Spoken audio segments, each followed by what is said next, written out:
তো দুর্গাপুজো এসে গেছে। দুর্গাপুজোর টিকিট 60 দিন আগের যে টিকিট যারা কেটেছিলেন, যারা কনফার্ম পেয়ে গেছেন, তাদের তো কোনো চিন্তাই নেই। তাদের যাওয়া যদি কনফার্ম হয়ে যায়, যদি ছুটিপত্র সমস্ত কিছু পাওয়া হয়ে যায়, তো তারা কিন্তু যাচ্ছেন। কিন্তু যারা পাননি, যারা আমি দেখছিলাম মানুষ 200, 250, 300 ওয়েটিং পর্যন্ত কেটে রেখেছে। মানে এত বড় ওয়েটিং লিস্ট কেটে রেখেছে। জেনুইনলি আমি বলবো এই ওয়েটিং লিস্টের কোনো মানে নেই। আপনি 200 ওয়েটিং কাটছেন, আপনার যদি ফ্যামিলি থাকে সাথে, যদি সিঙ্গেল থাকে তাও একটি মানা যায়, কিন্তু যদি ফ্যামিলি থাকে খুব সমস্যা। বিশেষ করে অনেকে আছে পিকিউ ওয়েটিং লিস্ট কাটছে, আরএল ওয়েটিং লিস্ট কাটছে, জেনারেল ওয়েটিং লিস্ট কাটছে।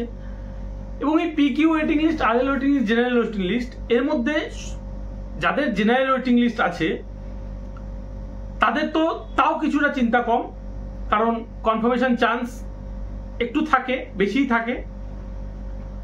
এবং যারা পিকিউ এবং আরএল ওয়েটিং লিস্ট কাটছে তাদের কিন্তু কনফার্মেশন চান্স খুবই কম।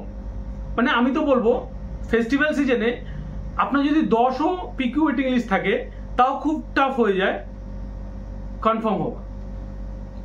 সেখানে আপনি যদি 50, 60, 70, 100 ধরে রাখেন যে আপনার কনফার্ম হবে, তাহলে আপনি বৃথা ধরে রেখে কোনো লাভ নেই। তো যাদের এত বেশি ওয়েটিং, বিভিন্ন দেশের বিভিন্ন প্রান্ত থেকে যারা কলকাতাতে যাওয়ার প্ল্যান করে রেখেছে, পূজা, দিওয়ালি, ছট বা বিভিন্ন আরও যে ফেস্টিভ্যাল আছে সেই সব, ভাইফোঁটা, এইসব ফেস্টিভ্যালে, তো তাদেরকে বলবো খুব হাই ওয়েটিং কেটে কিন্তু আপনার কিন্তু কোনো লাভ নেই। আলটিমেটলি খুব কম কিন্তু ক্যান্সেলেশন হয় এবং লাস্টে টিকিট কিন্তু কোটাতে বেচেও খুব কম থাকে, কারণ কোটাও ম্যাক্সিমাম বুক হয়ে যায়। আপনার যত কোটা থাকে, যখন ওয়েটিং কনফার্ম না হয় তখন কি করা হয় রেলের তরফ থেকে, কোটাতে যেগুলো ফ্রি সিটগুলো থাকে লাস্টে চার্ট পেপারের সময় কিন্তু কোটা সিটগুলো কিন্তু দিয়ে দেওয়া হয় ওয়েটিং লিস্ট প্যাসেঞ্জারদের, এবং তাদের টিকিটটি কিন্তু কনফার্ম করে দেওয়া হয়। কারণ রেল খালি সিট নিয়ে কোথাও যাবে না, রেলের চাই টাকা, এবং আর ওয়েটিং লিস্ট ক্যান্সেল করার থেকে ওই সিটগুলো কনফার্ম করে দিয়ে টাকাটা নিয়ে নেওয়াটাই বেটার। সুতরাং আপনাদের কাছে রিকোয়েস্ট, আপনারা এই 150, 200, 300 ওয়েটিং লিস্ট কাটবেন না। মানে আপনি যদি কাটেন তাহলে কিন্তু আপনার মধ্যে একটা টেনশন থাকবে, এটা হবে কি হবে না। আর আমি গ্যারান্টি দিচ্ছি ফেস্টিভ্যাল সিজনে 250, 300 ওয়েটিং কখনো সম্ভব নয়, কখনোই সম্ভব নয় কনফার্ম হওয়ার।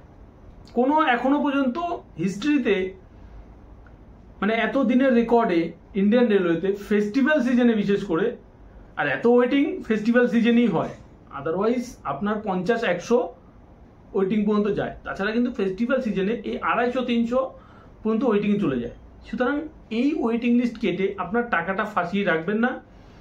ওর থেকে বেটার এখন বিভিন্ন লাইনে, আমি রিসেন্টলি একটা শর্ট ভিডিওর মাধ্যমে বলেছি যে দিল্লি থেকে কলকাতা কিন্তু স্পেশাল ট্রেন দেওয়া হয়েছে, তো আপনারা রেগুলারলি সার্চ করুন, স্পেশাল ট্রেনে কাটুন। যদি একান্তই যেতে হয়, দুর্গাপুজো বা আপনার দিওয়ালি বা ছট বা যে কোনো ফেস্টিভ্যালে যেতে হয়, তাহলে অবশ্যই স্পেশাল ট্রেনে কাটুন। 250, 300 ওয়েটিং, আপনি যে কোনো ওয়েটিং কাটুন, জেনারেল ওয়েটিং কাটুন বা পিকিউ ওয়েটিং বা আরএল ওয়েটিং কাটবেন না। Time, West of time, West of money, West of energy. তো আশা করি বোঝা গেল ভিডিওটি। যে অ্যাকচুয়ালি আমি এই গাইডটি করার জন্য, কারণ অনেকেই বুঝতে পারে না যে টিকিট কনফার্ম হবে কিনা। আরেকটি ছোট্ট একটি উদাহরণ দিচ্ছি। রিসেন্টলি আমি একটি বিহারের টিকিট কেটেছি, বিহারের গয়া জাংশনের, নই দিল্লি থেকে, নই দিল্লি না, আনন্দ বিহার জাংশন থেকে। তো সেখানে পিকিউ ওয়েটিং লিস্ট ছিল আপনার 12, 13, 14 এরকম টাইপের ছিল। তো সেখানে আজকের ডেটে দাঁড়িয়ে 6, 7, 8 এবং তারপরে কিন্তু কনফার্ম হয়ে গেছে। সুতরাং পিকিউ ওয়েটিং লিস্ট এমনও আমি দেখেছি, আপনি সরাইঘাট এক্সপ্রেসে গত বছরের টিকিট কাটা ছিল, 1, 2, 3 ওয়েটিং কিন্তু আমার কনফার্ম হয়নি। সুতরাং টিকিট কনফার্ম হওয়াটা কিন্তু খুব চাপ। ফেস্টিভ্যাল সিজনে 1, 2, 3 ওয়েটিং যখন কনফার্ম হয়নি, বুঝতেই পারছেন। আবার এই যে ফেস্টিভ্যাল সিজন না, আমি বললাম বিহারের একটি টিকিট কাটলাম, এটা কিন্তু হয়ে গেছে, কারণ এটা ফেস্টিভ্যাল সিজন ছিল না, এখন কোনো সেরকম ফেস্টিভ্যাল নেই। দুর্গাপুজোর সামনের সপ্তাহে, তো টিকিটের চাপ কিন্তু সামনের সপ্তাহ থেকে। তো সামনের সপ্তাহ হলে কিন্তু এটা হতোই না, কোনো চান্সই থাকে না। সুতরাং আবারও বলছি, এত ওয়েটিং লিস্ট টিকিট কাটবেন না, আপনাদের কিন্তু কনফার্ম হবে না। আশা করি ভিডিওটি ভালো লাগলো। ভিডিওটি ভালো লাগলে অবশ্যই লাইক, কমেন্ট, শেয়ার করে দেবেন। চ্যানেলে নতুন হলে অবশ্যই চ্যানেলটি সাবস্ক্রাইব করে বেল আইকনটি প্রেস করে নেবেন, কারণ এরকম অনেক ইনফরমেটিভ ভিডিও আমি কিন্তু আপনাদের জন্য এনে থাকি। তাহলে আজকের জন্য বাই বাই, ভালো থাকবেন সবাই।